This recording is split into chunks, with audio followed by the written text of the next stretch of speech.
What is up, you guys? So today I'm going to show you guys how to make what I just showed you right here, and let me just solo these two parts because it's kind of a complicated, compact video. There's a lot of stuff going on here, but I'm going to give some of it to you guys so it kind of reduces a big workload. So it's just this part right here.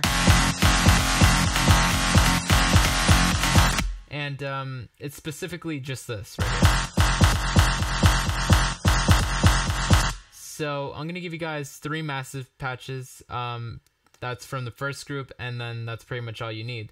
So what's pretty much going on here is that I have these 3 massive layers that are kind of identical, but they're just pretty much layered synths from massive. And then what I did was I created a group here because I was kind of bored of just that by itself, and I recorded on an audio track pretty much everything from this group, so it was pretty much just a bounce from that. So now I have a sample from that, and then what I did was I created a MIDI track, or an instrument track. I brought in a sampler from Ableton, so any sampler will do if you're in another DAW, and then I brought in that sampled part, and then I kind of made a quicker version of all that stuff, so you can see my attack, decay, sustain, release. My decay, sustain, release are a little bit lengthier, so yeah, I'll zoom in on that if you want to take a look at my settings, but it'll be different depending on the sound. And I encourage you guys to kind of play around with this and make different stuff. But then you can see that I can select the starting and end points here with start and length and all that stuff. And I have loop on so that it keeps playing over and over if I have longer notes. I brought my velocity up and things like that. And then I reprocessed the sample pretty much.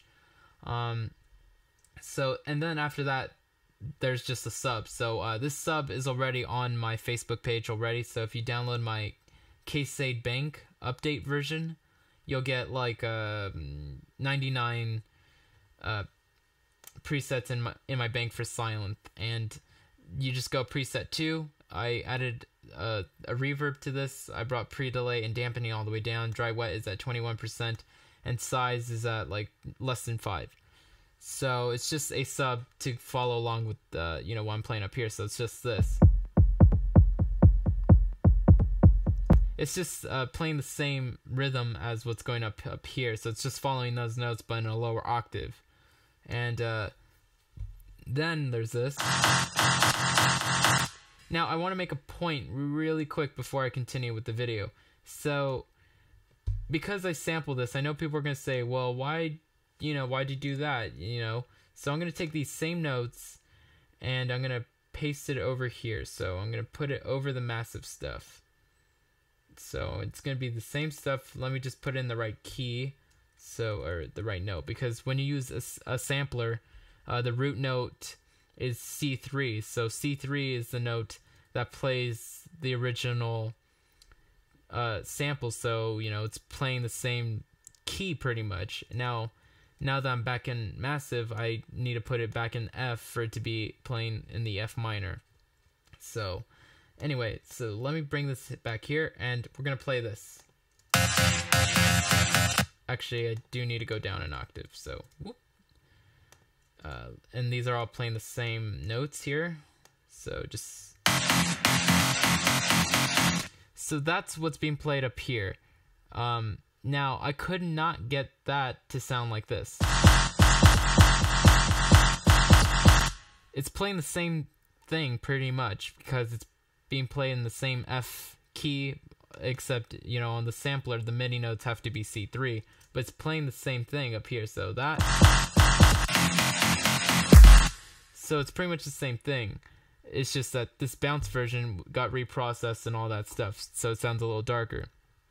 But you notice that even with the same MIDI notes, the one that's in the sampler sounds much punchier and quicker. And that's because, when you reprocess audio like that and you add these triggers and velocities and things like that, it just sounds punchier, as in the way that MIDI can never sound. So, that's the point I wanted to get across, because, this is what I had before. or this is where I got it from. I recorded that into this, and then I brought it into that, and then made the MIDI notes really quick like this, and it just sounds punchy. And then I pretty much, you know, then I started to play that back in with the original. So there we go. So now I have all this stuff playing together. Not that. So it's this very big layered thing. So I'm gonna give you guys these 3 massive patches. So all the channels are playing the exact same thing pretty much. It's only the patch that's different. So let me see. All that's going on here is just I have this rack that I throw on everything. So it's just a sidechain compressor, a regular compressor, and a auto filter just high passing the low frequencies beneath 200 Hz or 190. So you know, this is very generic stuff. You don't really need to copy that because you have to adjust this according to your song. So you don't have to do that. The wow filter is just a band reject on the vowel mode, playing the like a U vowel. Resonance is all the way down. Overdrive is kind of around here. You can see I have this around 50. There's no modulation going on with that, so you know, none of this stuff matters. And then the mix and master up all the way. So very simple wow filter settings. And then I just have the OTT from Xfer. So you can go get this for free off xfer.com or Xfer freeware if you Google that. So this is how you spell Xfer right here, and then you go to OTT. Wow, holy crap, that was cool. I clicked on it, and then it took me to the oh, well, if I had my Wi-Fi on, which I turn off when I'm producing because it takes up CPU and runs like back task on my computer. I just turn off my CPU anyway. But if I had my Wi-Fi on and I clicked on this, it would have taken me to that. So I didn't know that. That was cool. Anyway, so this, by the way, is pretty much what this is. It's pretty much let me go to. It's pretty much this setting in from the multiband compressor in Ableton. So Steve Duda, who owns Xfer, kind of liked that setting, and he just pretty much made this, and it's pretty much that. So when I use this, I just drag it on. I don't change a thing. So when I go plugins and to Xfer, I just drag this on. That's all I do. I don't change a damn thing. And then I just have a little bit of EQ, again, just cutting stuff out, never boosting. And then there's the patch itself. So I'm going to give you guys those. So this one I made myself, so that one's mine. Everything that's on the other layers is the same. All the layers are duplicates in terms of the processing, so all this stuff is the same as what I just showed you, except the patch is different. So I'm going to give you this one. This one's like an old dubstep one. So I didn't make this one, but I'm going to give it to you guys anyway, educational purposes, so whatever. I'm not making any money off that. I'm giving it to you guys for free, so whatever. It's okay to do that legally, I suppose. Maybe it's not, I don't care. It's for you guys anyway. And actually I think that was a regular preset that comes with Massive anyway, so I don't think that'd be illegal. And so then you see the third layer down, it's all the same stuff again. And this one, I didn't make this one either. I think I got this from someone.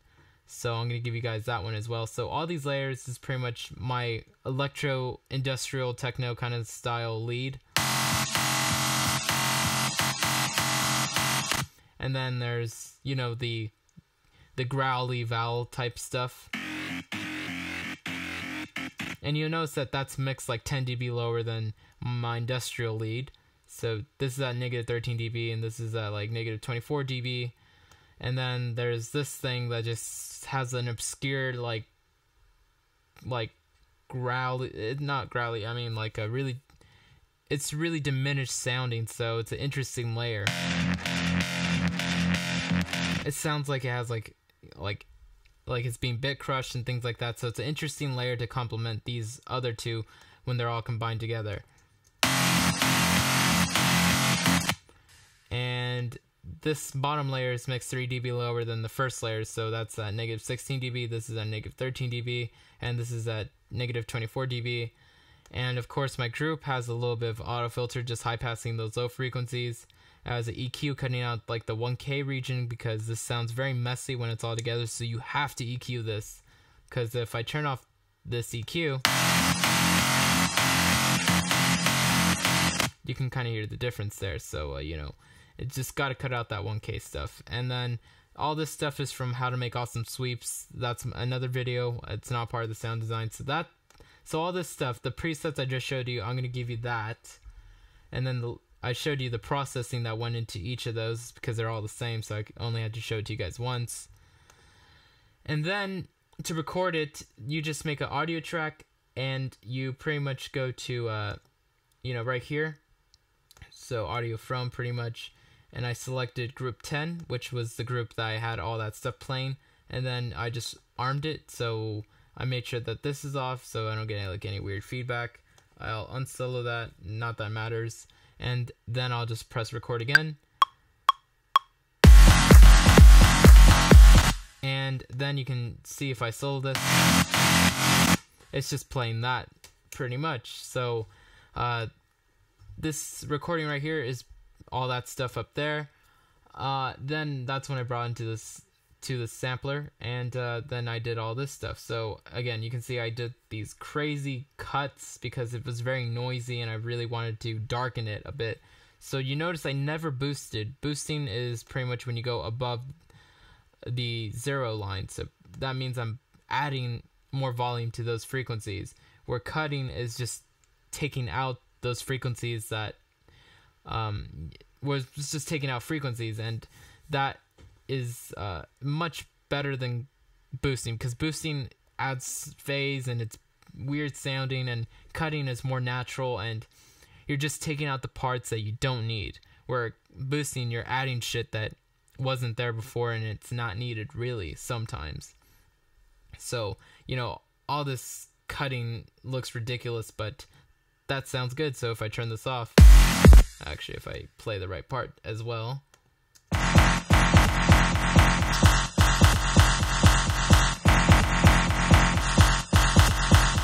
so you can kind of see that I was also following, you know, what it looked like sort of on the spectrum analyzer first. So you can see that naturally there's like sort of like a dip around here. So I kind of just shaped those a bit more. I took out some of that 3K because 3K is kind of like 1K area where it's kind of messy, but I didn't want to cut the 1K, so I went to the 3K.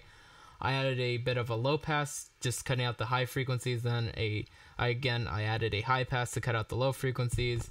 The way to remember high pass and low pass is the high pass lets all the high frequencies go and it stops the low frequencies. So high pass means low stop, and that means it cuts out the low. So if you want to remember that.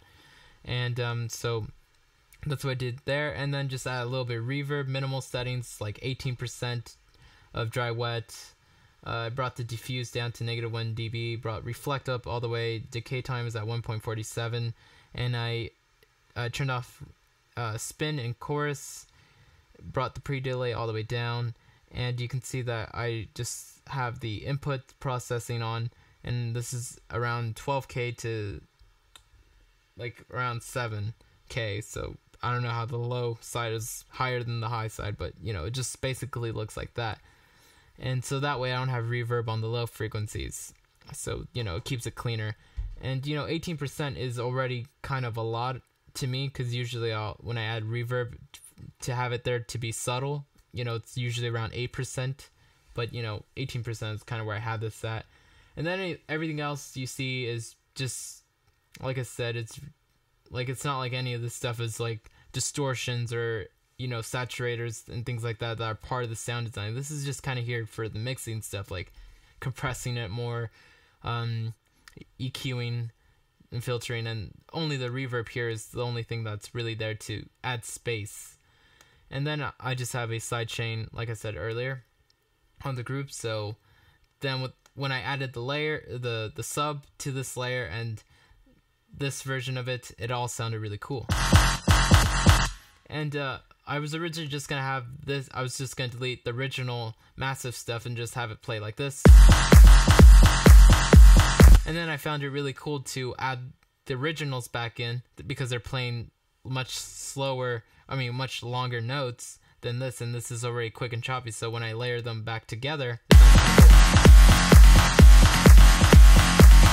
so that was a lot of stuff to explain. Hopefully it made sense. I'm going to give you guys those massive patches and such, and you can get the silent sub bank or the sub preset in my bank. So hopefully you guys like all that free stuff and everything I showed you guys here, because all these techniques are pretty much just ways that you can reprocess your ideas in audio form and then bring it into sampler and then add all these new processing things and make it something completely different. So hopefully you like that, and thanks guys for watching.